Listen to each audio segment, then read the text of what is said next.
So Pokemon Scarlet and Pokemon Violet have a lot going for it, but its technical issues is its massive downfall. Welcome, my friends, to my honest review of Pokemon Scarlet and Pokemon Violet. If you guys enjoy this one, stick around for more. We do a variety of Nintendo and Pokemon content here on this channel. For non-Nintendo and Pokemon content, you can check out youtube.com/JSkeleton, which is where I do everything else gaming outside of the Nintendo realm. So I've spent a lot of time with Pokemon Scarlet and Violet this past week. And I wish I could tell you guys exactly how many hours I've spent in the game.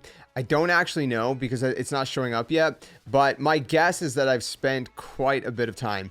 As of right now, I've completed the entire game. I've completed the all the story paths. I've completed the Pokedex, so I got all the Pokemon. I have at least one shiny Pokemon, and the only thing I haven't actually done in terms of, I guess gameplay is the kind of, there's an additional, without spoiling anything, there's an additional post kind of story where it makes you redo some certain things, but at a higher difficulty. And I've yet to do that portion.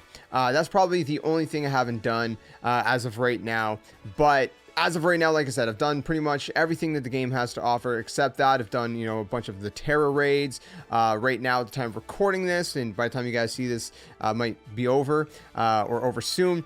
There's even the first Terra raid event featuring Eevee. So there's a lot going on that I've experienced with this game. So I think that I've gathered as much information as I could. I spent a ton of time with this game to give you guys my best thoughts and opinions. Now, there's a lot that I love about this game. There really is. And there's a lot, though, that is, like I said, holding it back.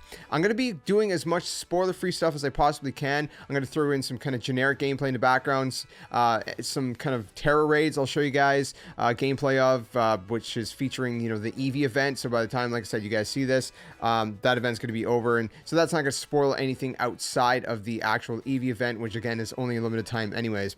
Beyond that, I'm just going to go around some kind of, starting-ish kind of regions, some very generic areas, maybe some generic trainer battles and things like that, catching Pokemon. That's what you guys are going to see in the background. So I'm not going to spoil too much for you guys here.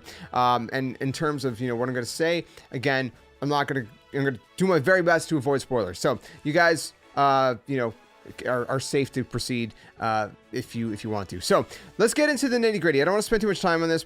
Now, the thing is that I think that the story is really good. I think that everything going for this game is a massive improvement from Sword and Shield. Now, a lot of people didn't like the story of Sword and Shield. I didn't mind it. It wasn't like phenomenal. Between Sword and Shield and, like, let's say Sun and Moon, going off the past, two major games, I really did enjoy Sun and Moon. I thought that was a lot of fun. I thought it was a solid story. Sword and Shield, like I said, it was more hit or miss for the most part. But with this story, I don't know. I just feel like they've brought something to it that just makes it a lot. I don't know. There's something about it just makes you feel more invested in the story, more invested in the lore than the previous game, Sword and Shield, and it feels a lot more appealing and more interesting. Now, of course, you have your typical rival like you do in every other game, and I think the Pokemon Company knew that we were getting kind of tired of the tediousness of that. Every certain kind of beat in the story, there'd be a Pokemon battle against your rival, and so they kind of switched it up. You actually don't even really know when you're going to be battling them or not, because there's times where it seems like you're going to go into a battle with them and then they're like, oh psych, we're not going to do that to you right now. So I think that there's like quality of life improvements such as that. There's other things as well that I don't remember being in Sword and Shield, and it may very well been the case, but from my remembrance, I don't think there was. And there's, like I said, a bunch of different quality of life improvements. Like you can go into the settings and you can skip cutscenes if you want to do that. There's a bunch of different things. Obviously you can tweak autosave, which was in the previous game. And then there's like sending to boxes, right? If you want your Pokemon to automatically send to like any Pokemon you catch to automatically send to your boxes, so you don't have to go through that dialogue every time you catch Pokemon. There's also that, right? You can put the text speed as fast, which again was in Sword and Shield. But there's just a couple little kind of things that I noticed as I was going through the game that just felt a lot more, I guess, like I said, quality of life, right? Where it was just little things that made it a lot less tedious, right? Just a lot more kind of catered towards, the player experience and whatnot in that sense. So I've really enjoyed like I said, the little kind of things that they've changed and added that were really nice. One of those other quality of life improvements is the fact that trainers don't force you into battle. If you pass by a trainer, you don't have to like, clench your toes and curl your fingers and toes thinking like, oh no, if I pass them, they're going to be like, hey, let's battle. In fact, it's the opposite. You're the one that has to initiate the battle. So if you want to battle trainers, you're free to do it as you please. It's a little bit more, I guess, open in that sense, right? Where I think of it if like comparing it to a game like Legend of Zelda: Link Between Worlds, right? Where they made it a little bit more open, but there was still like a linear aspect to it. And I feel like that really brought a lot of quality of life improvements. Like I said, not having to, battle every single trainer that spots me in their vision has been absolutely incredible. And I think that honestly, in and of itself, is massive. Now, moving on to the story, there's 3 story paths, but if you want to complete the story and get like the actual ending with the credits rolling and all that, you have to complete all 3 story paths. But the interesting thing is that, one of them is just like your typical, do your 8 gym badges, and there's kind of that story with your rival and your classic Pokemon story. But then there's 2 other stories, right? There's this whole other story that is kind of, without spoiling too much, has to do with, like Team Rocket and stuff. There's like a Team Star, but there's a very, very intriguing backstory of them. Again, I don't want to spoil too much for you guys, but it's very, very interesting on that side. Then there's another side that takes you on this journey where you you go and encounter all these different kind of Titan Pokemon. Again, I don't want to spoil too much, but it also unlocks some cool abilities for your playthrough, which is very, very interesting. But then also the story is surprisingly emotional and impactful. So I was actually surprised about that. So all 3 storylines are really cool, and then they all kind of connect to each other in a way for a grand finale, and that kind of final ending, if you will, which is really nice. So I felt the way that they did that really brought a lot of I know, just a lot of appealing interest to the game, and I really enjoyed that. So in terms of story, I think they nailed it personally. Was it the perfect story? Not necessarily, but it was good enough for me to I guess praise, if you will, right? Now, in terms of the gameplay, again, we're going to get to the technical side, but the gameplay itself, like I said, there's already like massive quality of life improvements. It's your typical kind of Pokemon game. I think that the UI looks really nice. It's a really clean UI. The other thing that I really like that they did is Poke Centers are actually outside now. And so what that does is that means that you don't have to like have this loading screen where you're going through a door and then you go through the door and you have to wait for it to load, and then it loads in, and then you heal your Pokemon, buy stuff, do whatever you want to do, and then leave, and the same thing, you got a loading screen. You just go up to any one, and because they're just kind of like these outdoor kiosks, and there's like 3 sections to these kiosks. So there's a green section, which is your TMs, and with your TMs, you can buy TMs using all these different kinds of materials you get from Pokemon. So when you defeat Pokemon, catch Pokemon, do things like that, do Terra Raid battles, you're gonna get these different kind of materials, right? Like for example, if you're defeating Eevee, you're gonna get Eevee fur, and it's like these materials that you can then either use to craft into certain TMs, or you can use them in order to exchange them for a new currency called LP. But the thing is that you still have your Pokedollars, right? So you have 2 different currencies. So you can use your LP, which you can get, like I said, from like selling all these resources, or you can get, just your normal Pokedollars, which you get from like battling and selling other kind of items, things like that. And so you can buy stuff with either one, which is really nice. And you got like your middle red, kiosk section of the Poke Centers, which is where you heal your Pokemon, different things like that. You can get even tips for your adventure if you're struggling. And then you got the blue one, which is to buy and sell stuff. So, you buy your potions and stuff. Like your heals, your antidotes and all that, right? And you can sell stuff, and your Pokeballs you buy there. So all that. So it's all like one kind of convenient spot. No loading screens, anything like that. And beyond that, like I said, is the whole element of with the items and things like that. You can also push R on your controller to send out whatever your lead Pokemon is to go and battle Pokemon, because Pokemon appear in the wild, so it's not a guess. You don't go through the grass and oh, surprise, there's a Pokemon here. You see all the Pokemon that are available, and you can choose to encounter whichever ones that you want to, which is really nice. And like I said, by pushing the R button, you can send out your lead Pokemon to kind of battle while you continue to kind of roam around a little bit. Obviously, if you get too far, your Pokemon's going to get recalled. But it's really nice because it's kind of an easy way to get some of these materials I was talking about, and an easy way to kind of, level up your Pokemon a little bit. They get a little bit of less XP, but it's still a nice little kind of touch. Now beyond that, we also have this brand new picnic feature. Now in the picnic feature, that's where you're going to be able to increase friendship level by, bathing your Pokemon or playing ball with them. But there's also this new thing. So again, I'm not going to go into in-depth with this. I have a whole guide about it, but sandwich making. So sandwich making is very, very interesting because on one hand, it increases friendship. On the other hand, it also usually gives you 3 kind of buffs of some sort, right? So for example, it can increase the rate of encountering certain Pokemon, whether that's grass type or fairy type or whatever, and it'll tell you which type it is.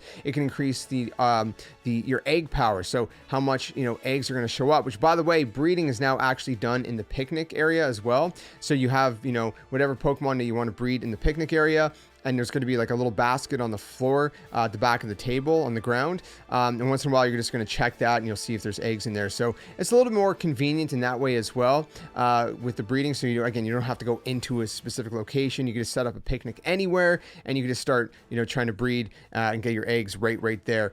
So in that sense, it's good. But on the other hand, right, you have to wait around in the picnic, whereas with the breeding, you just drop your Pokemon off, you come back later. But at the same time, with that, you'd only get 1 egg at a time. With the picnic, you can actually go up to the basket if you wait a while, and you can find multiple eggs. Be like, oh, there's an egg. Oh, there's another egg. Oh, and you could have a bunch of eggs in a row.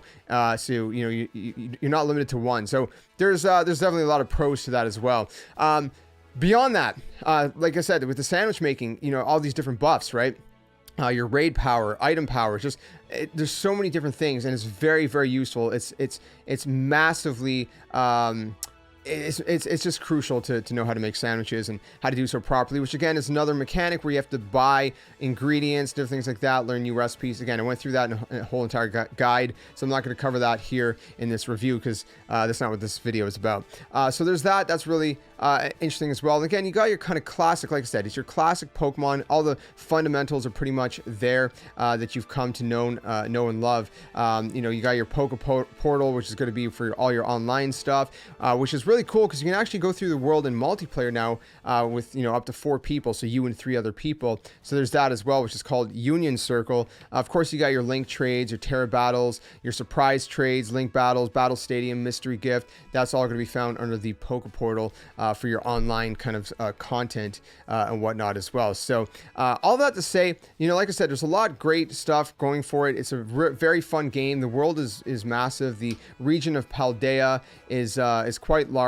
There's a lot to see. There's a lot of different environments. It feels a lot more open world, but it still has that linear vibe. Like I said, if you're familiar with how A Link Between Worlds, Legend of Zelda: Link Between Worlds on the 3DS kind of switched things up in that formula or made things feel a little bit more open, it's kind of that sort of thing, right? Where it's not completely open. It's not like a Legends Arceus kind of style, but it's more closer to that than your classic. It's kind of like somewhere in the middle, if that makes any sense. So again, the region is huge. There's lots to explore, lots to see. But then there's the technical issues. That's kind of the problem, right? Is that there's performance issues. There's a lot of stuttering. There's a lot of, I've had some game crashes and different things like that. And just certain things that are really hindering the experience. Now, that could be patched in. I would hope that they would fix that at a later date. But as of right now, that's really hindering the experience with Pokemon Scarlet and Pokemon Violet. And I think that's really kind of working against it because it is very stuttery. It just, you can see at certain parts you're dropping frames like crazy. Now, if you reboot the game, sometimes it kind of helps, sometimes not. But it's very, very annoying, and that's the biggest thing that's kind of working against it is that, and it's very unfortunate that it has that because without that, it'd be nearly a perfect game. Not necessarily perfect, but it would be a near masterpiece and one of the best Pokemon games in a while because again, I've really enjoyed the characters, the world, the environments, different things like that. Again, you got fast travel that's back as well, which all the Poke Centers scattered across the region. There's watchtowers you can unlock, and these all act as like quick fast travel spots as well. In terms of the Pokedex and how many Pokemon there are in the game, We have 400 Pokemon, which I think is a nice middle ground. There's so many Pokemon that exist now. I think any more than 400 in the base game would be just too overwhelming. So I think 400 is perfect. You have a good mix of some classic Pokemon, some new Pokemon, and even some classic Pokemon that have new forms. So there's a good mix like that in the game. And I'm sure they're going to have DLC where they add even more. But for the base game, I think 400 is perfect. So all in all, I had a lot of fun. You know, there's the whole story with, you know, you're going to school. There's the academy. There's a bunch of like classes you can take and kind of test your knowledge with the Pokemon world, if you will. And with that, you actually get some cool rewards as well. I got a whole guide for that as well on the channel if you're interested in that. But the point being is that, you know, there's a bunch of different stuff, you know, with the story stuff. There's a lot to do, a lot to see. Even things like evolution stones, you can find them like frequently just kind of scattered on the ground. There's so many resources on the ground, you know, with sparkling items that you'll find on the ground, or Pokeball looking items that, you know, can be candy, it can be all kinds of resources, sellable resources. It could be Pokeballs. It could be, like I said, all kinds of different things that really help your adventure. And so those are abundant. And then as you progress through the game, there's actually stores called Delibird Presents, and over there you can buy evolution items. So it's very easy to evolve certain Pokemon, like your evolutions, for example, which again I have another guide for here on the channel. So just a lot of quality of life improvements that I think have really kind of made the game a lot better. So all in all, you know, I would, if it wasn't for the performance issues, I would be giving this game a 9.8 out of 10, because I think it's really, really, really good, maybe even a little bit higher. But because of the performance issues being pretty severe, at least as of launch, maybe it'll get fixed down the line. If it does, then you can just assume that I'm giving this a 9.8, but I have to give it an 8.5. I know that's a lot lower. I have to give it an 8.5 because the performance issues are serious. The game is great. I think it's one of the best Pokemon games in the past, you know, so many years. But the performance issues are really hindering it, and that is just really unfortunate. But besides the performance issues, hopefully they can manage to fix that. It is one of the best Pokemon games that I've at least, you know, had fun with. Again, it's all subjective at the end of the day, but I think it's really, really great. Lots of great quality of life improvements, and I just really enjoyed it. So that's my review of Pokemon Scarlet and Pokemon Violet. Let me know what you guys think in the comments below. Do you agree? Do you disagree? Did I miss anything? Again, there's so much to this game. I didn't want to make this review like obviously 30 minutes. I wanted to just cover kind of the basics. So that's my personal honest review. It's all subjective. You may have a different experience, different thoughts and opinions, which I would love to hear down in the comments below. If you enjoyed this one, leave a like, subscribe for more, and I'll see you guys soon in another one. Tell them, my friends. Game on. I'll see you guys soon.